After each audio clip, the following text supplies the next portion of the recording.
Here, question number 3 of exercise 15C। यहाँ पर मैं क्वेश्चन में क्या कर रहा है कि a joker's cap is in the form of right circular cone, base radius इसमें दिया हुआ है एंड हाइट जो है वो प्रोवाइड किया है। तुम्हारा इसमें कहना, इसमें ये पूछ रहा है कि अगर ऐसा ही 10 कैप बनाया जाए तो how much cloth is required. Cloth जो है, कपड़ा जो है, वो कितना इसमें रिक्वायर होगा 10 में।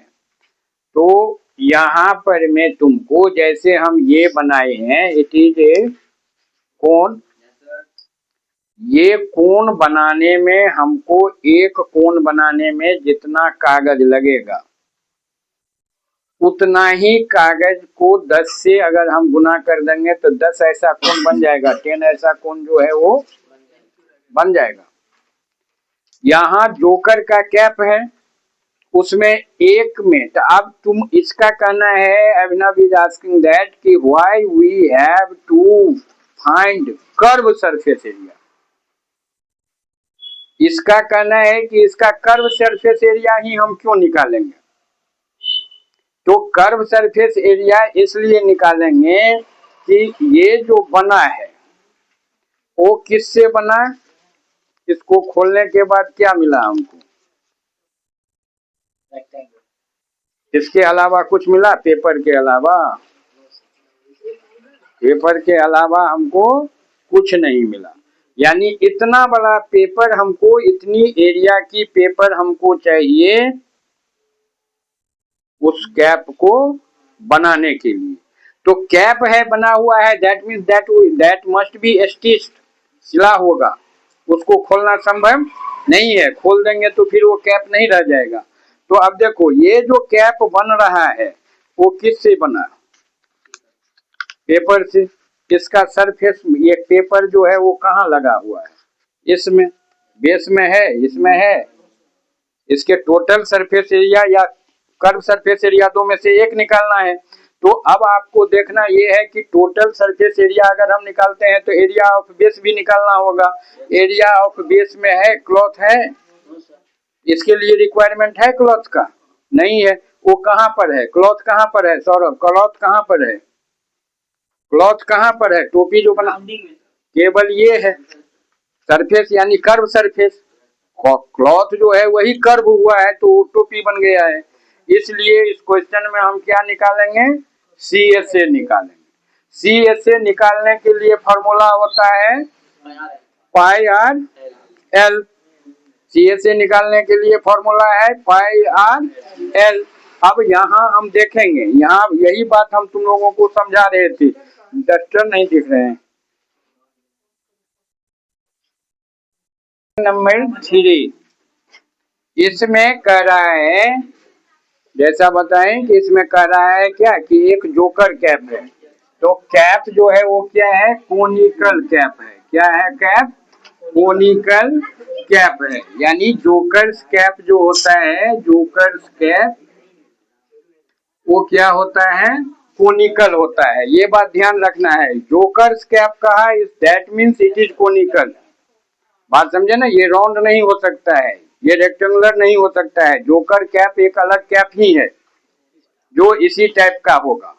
इसमें यहाँ से और भी धागा लगा हुआ रहेगा, यहाँ से धागा जो है वो लगा हुआ रहेगा। बात समझ में आया? तो इसलिए यहाँ पर में ये कोनिकल कैप है, इसका हाइट दिया हुआ है। इसका हाइट दिया हुआ है, कितना दिया हुआ है? 24 सेंटीमीटर। और इसका रेडियस भी दिया हुआ है 7 सेंटीमीटर। यानी रेडियस जो हुआ वो हो गया 7 सेंटीमीटर।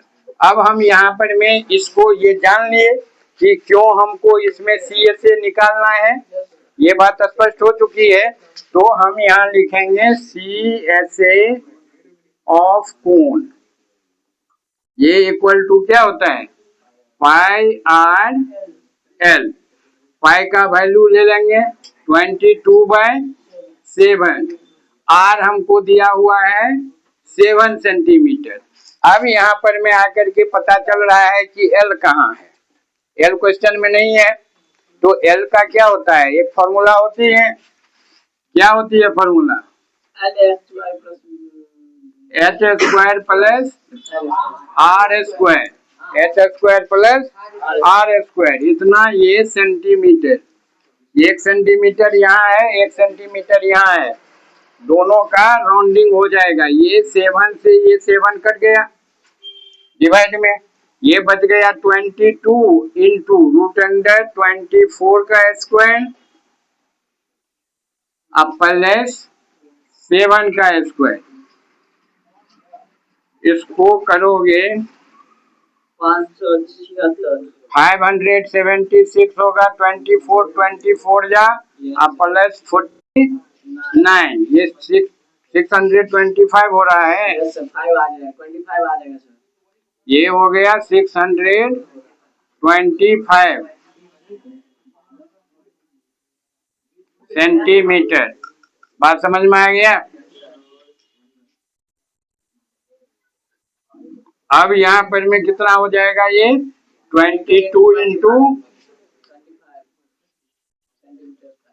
तो 25 2 जा 50 और 25 2 जा 50 और 5 55, इतना सेंटीमीटर स्क्वायर। ये रिक्वायरमेंट जो है वो कितने के लिए है, एक कैप फोन के लिए, एक कैप बनेगा उसका है। तो रिक्वायर्ड क्लॉथ इक्वल टू हो गया required cloth for a cap, ये हो गया इक्वल टू 550।